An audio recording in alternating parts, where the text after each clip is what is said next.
Every country on earth at the moment is reforming public education. There are two reasons for it.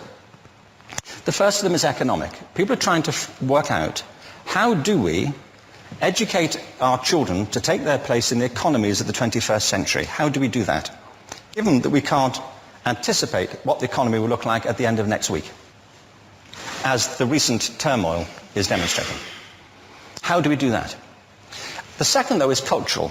Every country on earth is trying to figure out, how do we educate our children so they have a sense of cultural identity and so that we can pass on the cultural genes of our communities while being part of the process of globalization. How do we square that circle? The problem is they're trying to meet the future by doing what they did in the past. And on the way, they're alienating millions of kids who don't see any purpose in going to school. When we went to school, we were kept there with a story, which was if you worked hard and did well and got a college degree, you would have a job. Our kids don't believe that. And they're right not to, by the way. You're better having a degree than not, but it's not a guarantee anymore. And particularly not if the route to it marginalizes most of the things that you think are important about yourself. Some people say we have to raise standards as if this is a breakthrough. You know, like, really, yes, we should. Why would you lower them? You know, I mean, I haven't come across an argument that persuades me of lowering them. But raising them, of course we should raise them. The problem is that the current system of education was designed and conceived and structured for a different age. It was conceived in the intellectual culture of the Enlightenment and in the economic circumstances of the Industrial Revolution. Before the middle of the 19th century, there were no systems of public education. Not really. I mean, you could get educated by Jesuits, you know, if you had the money. But public education, paid for from taxation, compulsory to everybody and free at the point of delivery, that was a revolutionary idea. And many people objected to it. They said it's not possible for many street kids, working class children, to benefit from public education. They're incapable of learning to read and write, and why are we spending time on this? So there's also built into it a whole series of assumptions about social structure and capacity. It was driven by an economic imperative of the time, but running right through it was an intellectual model of the mind, which was essentially the Enlightenment view of intelligence. That real intelligence consists in the capacity for a certain type of deductive reasoning and a knowledge of the classics originally, what we come to think of as academic ability. And this is deep in the gene pool of public education, that there are really two types of people, academic and non-academic, smart people and non-smart people. And the consequence of that is that many brilliant people think they're not, because they've been judged against this particular view of the mind. So we have twin pillars, economic and intellectual. And my view is that this model has caused chaos in many people's lives. It's been great for some. There have been people who have benefited wonderfully from it. But most people have not. Instead, they suffer this. This is the modern epidemic, and it's as misplaced and it's as fictitious. This is the plague of ADHD. Now, this is a map of the incidence of ADHD in America, or prescriptions for ADHD. Don't mistake me here. I don't mean to say there is no such thing as attention deficit disorder. I'm not qualified to say if there is such a thing. I know that a great majority of psychologists and paediatricians think there is such a thing. But it's still a matter of debate. What I do know for a fact is it's not an epidemic. These kids are being medicated as routinely as we had our tonsils taken out. And on the same whimsical basis, and for the same reason, medical fashion. Our children are living in the most intensely stimulating period in the history of the earth. They're being besieged with information and calls for their attention from every platform, computers, from iPhones, from advertising holdings, from hundreds of television channels. And we're penalizing them now for getting distracted. From what? You know, boring stuff at school, for the most part. It seems to me it's not a coincidence totally that the incidence of ADHD has risen in parallel with the growth of standardized testing. Now, these kids are being given Ritalin and Adderall and all manner of things, often quite dangerous drugs, to get them focused and calm them down. But according to this, attention deficit disorder increases as you travel east across the country. People start losing interest in Oklahoma.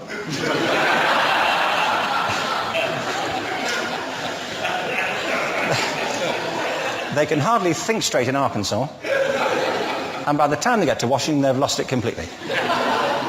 And there are separate reasons for that, I believe. It's a fictitious epidemic. If you think of it, the arts, and I don't say this exclusively of the arts, I think it's also true of science and of maths, but I say about the arts particularly because they are the victims of this mentality currently, particularly. The arts especially address the idea of aesthetic experience. An aesthetic experience is one in which your senses are operating at their peak, when you're present in the current moment, when you're resonating with the excitement of this thing that you're experiencing, when you are fully alive. An anesthetic is when you shut your senses off and deaden yourself to what's happening. And a lot of these drugs are that. We're getting our children through education by anesthetizing them. And I think we should be doing the exact opposite. We shouldn't be putting them asleep. We should be waking them up to what they have inside of themselves. But the model we have is this. I believe we have a system of education that is modeled on the interests of industrialism and in the image of it. I'll give you a couple of examples. Schools are still pretty much organized on factory lines, ringing bells, separate facilities, specialized into separate subjects. We still educate children by batches. We put them through the system by age group. Why do we do that? Why is there this assumption that the most important thing kids have in common is how old they are?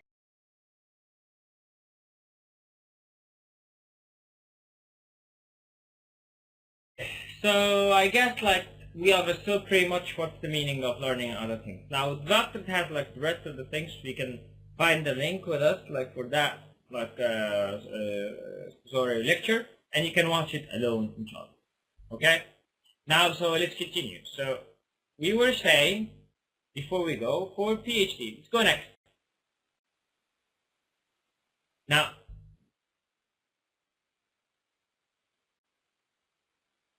let's watch this.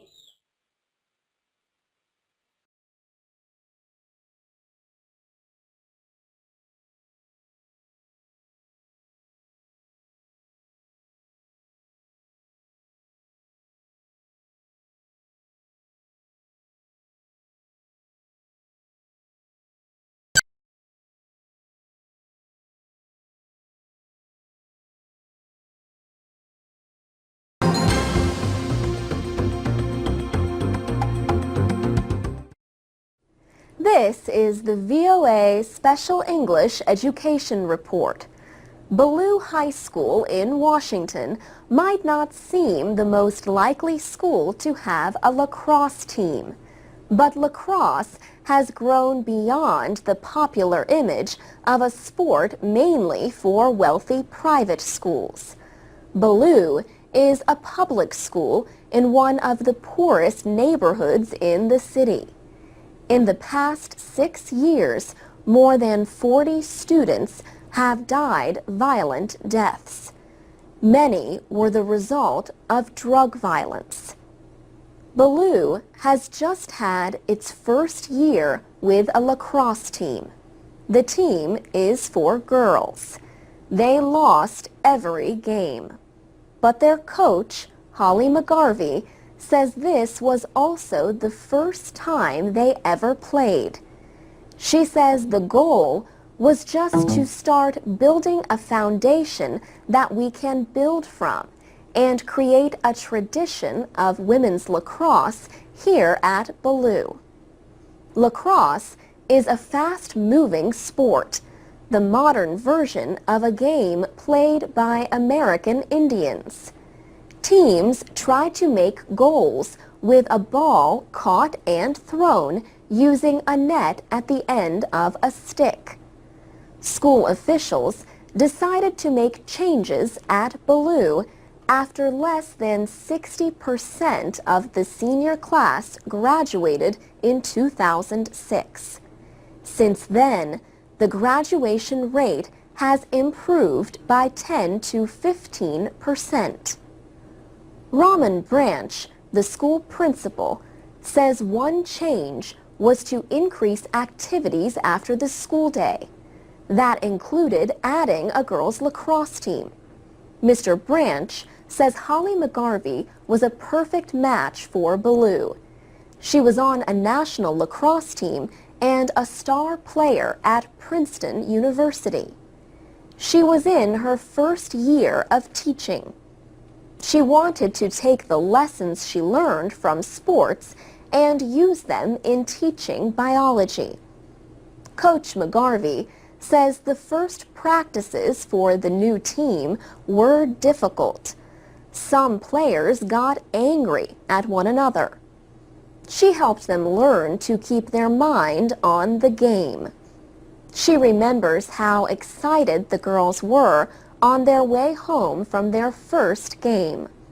They had failed to score even one goal, but, she says, they were already in the mindset of what can we do better.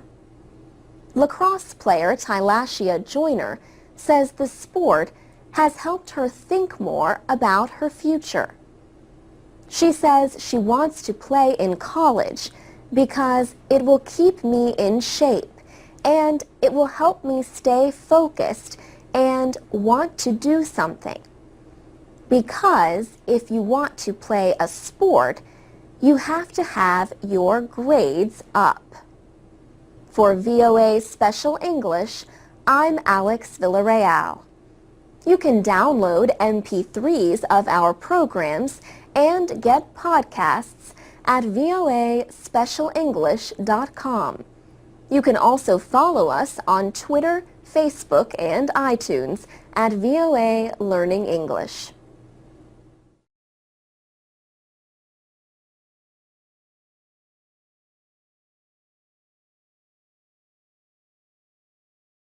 And this was a reading topic. Okay? So I guess pretty much now we're aware what is education. Now, so if we're trying to talk about education again, so we have stages for education. We start by the preschooler, and after that we talk about kids. Very nice. We talk about kindergarten, and very nice, primary, elementary. Very nice, the preparatory, middle schools, or junior high, then just senior high or high schools, and after that, college. Okay. Then after that, of course, we have postgraduate, and we have like also with the PhD, we can talk about the master. That's before the PhD. These are like academic studies we do. Okay. Now let's try to explain something.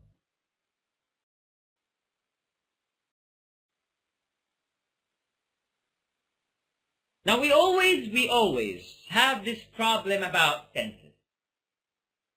Maybe I've talked about this before, but let's try to talk about it again. Now, the problem always is about tenses. What are tenses?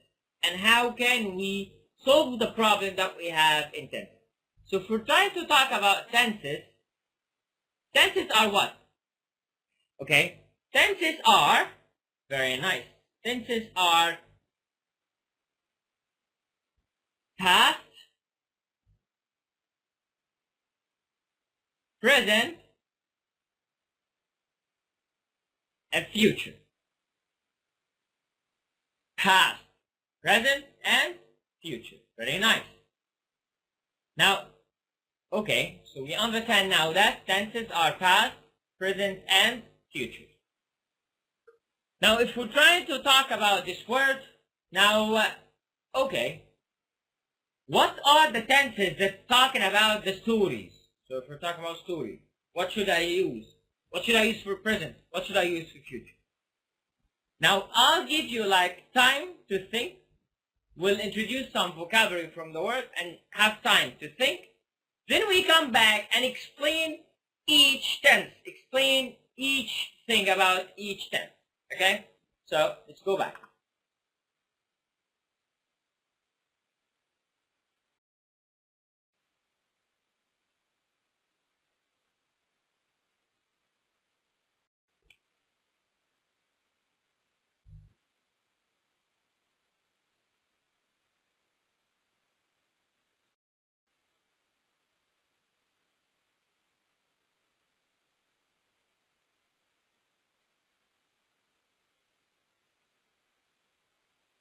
Okay?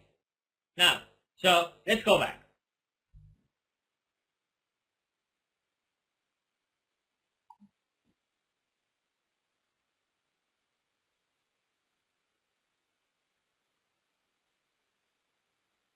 Let's first start by the kind. Now for the tenses I have simple past,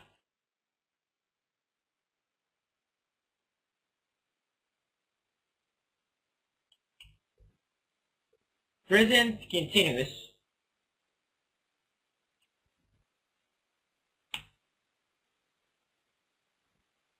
I'm so sorry, past continuous. When we have a past perfect,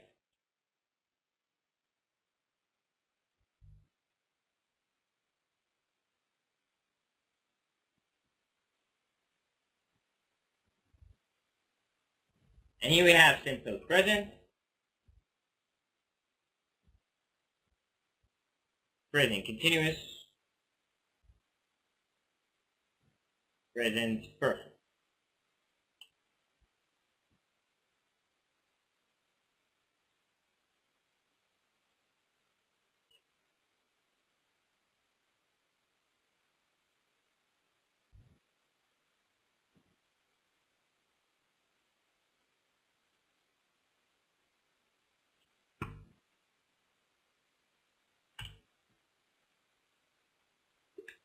So again, past simple,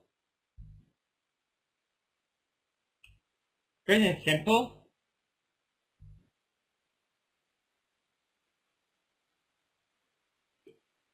future simple, future continuous, and future perfect. So, today we will talk about comparison between this one. Okay, now we've said before, that's a very important thing. We've said before that to use the tense, I have to, very nice, understand the tense. So how to understand the tense in a correct way, in a good way? Now, first, excuse me, I relate the tense to situation. Now, when to use that tense, it's according to a situation. So according to that situation, I'm going to use each and every tense. Now, so let's talk about the first tense, which is present simple.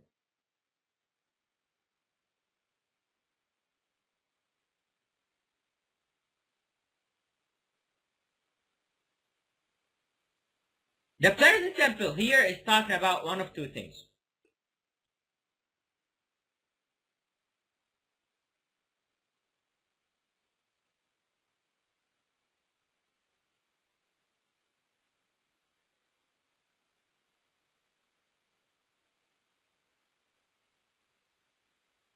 Talking about one of two things. Now, the first thing we talk about, we said it before, hack or a habit.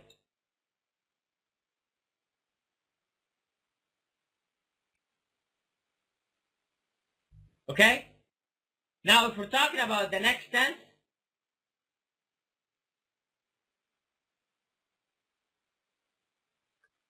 present continuous,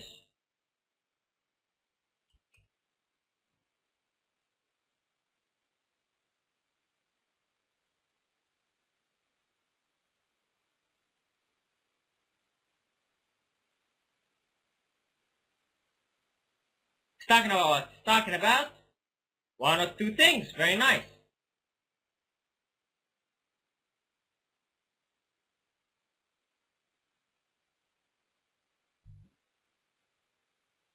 Okay, so the first thing that it talks about now, or sometimes it talks about future. Now we've explained that more than one time. Now, if we're going to talk about this, the present simple and the present continuous. Now, both of them, okay, so the difference between them is according to the situation I'm using it in. Now, let's try to link both of them in one case. The case that we're going to talk about today is what? Very nice. The F0 condition. So the F0 condition and the first condition, I use in them the present simple. Now let's talk about F0 condition. So what is F0 condition?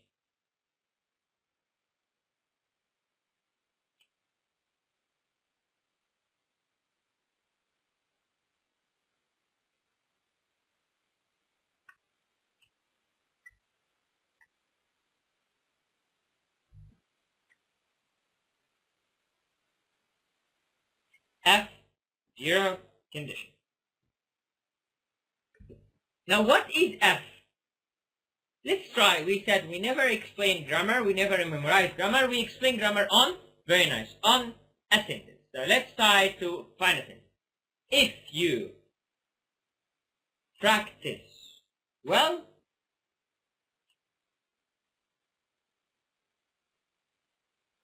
if you practice well, you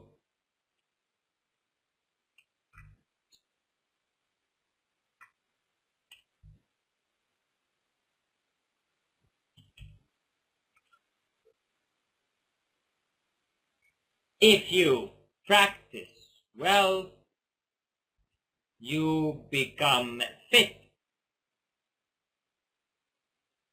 What am I saying here? I'm saying here that if you practice well, you become fit. If you practice sport, if you practice anything, you become fit. So that's the zero condition. Now, the zero condition is talking about what? It's talking about very nice fact. Because this is what we said about the present simple. So the present simple, my friends, is talking about facts. I can use it alone, so to talk about one of the facts in zero condition. So the zero condition, that means what? If you practice well, you become fit. So that's a fact. Fact about things. If we boil water, okay, if we put, okay, I'm so sorry. If we heat water, it will boil. If we boil water, it turns into steam. If we boil water, it turns into steam. If we boil water, it turns into steam. So if we boil water, it turns into steam. Very nice. So what's this? So I'm talking about the fact. Something is fact. I don't change it, and I'm not going to change it. So now, how about if I'm talking about something? If you do, you will have something else. That's another condition of F. But the zero condition of F, which is talking about facts. I use just the present simple and present simple. Very nice. Both of them are present simple because I'm talking about the fact.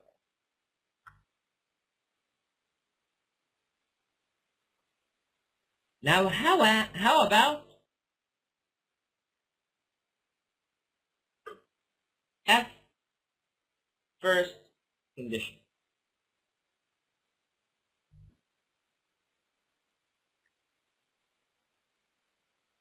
What's that? Now we said that zero condition is about what? It's about facts. Very nice. I talk about something, two things happen, and it's a fact. What's the meaning of fact again? Great. Fact is something I can't change. Very nice. Fact is something I can't change. How about this? Let's put a sentence like this.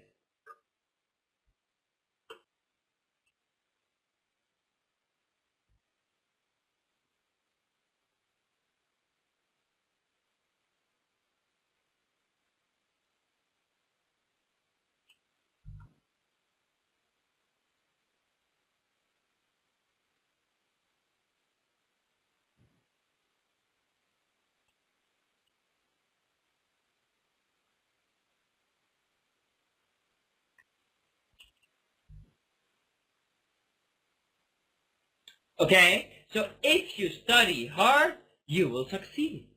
If you study hard, you will succeed. So what's this? Yeah, we're trying to talk about this, those two actions. Now, it's an action will happen because of another action. That means I need first to study hard to succeed. Very nice.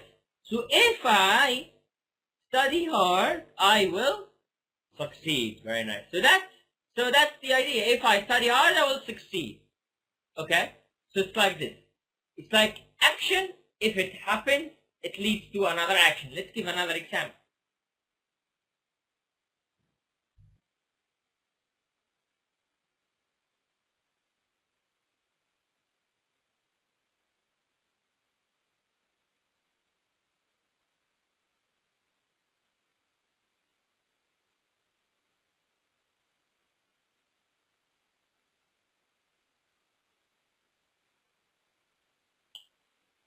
If you jump in a pool, you'll get wet.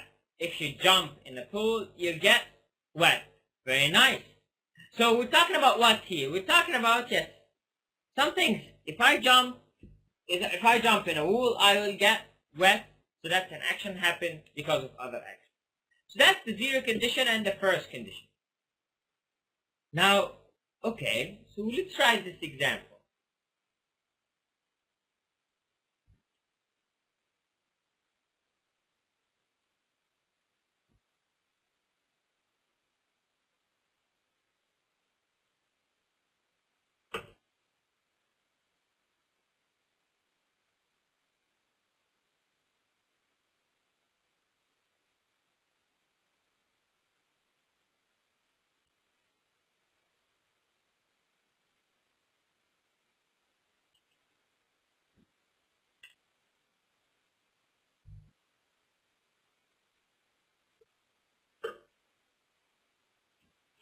So it's the program test.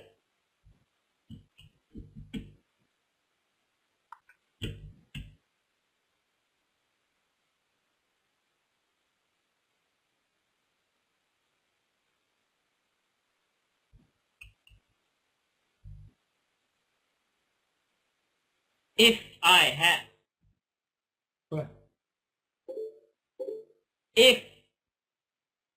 if I had money, I would buy a car.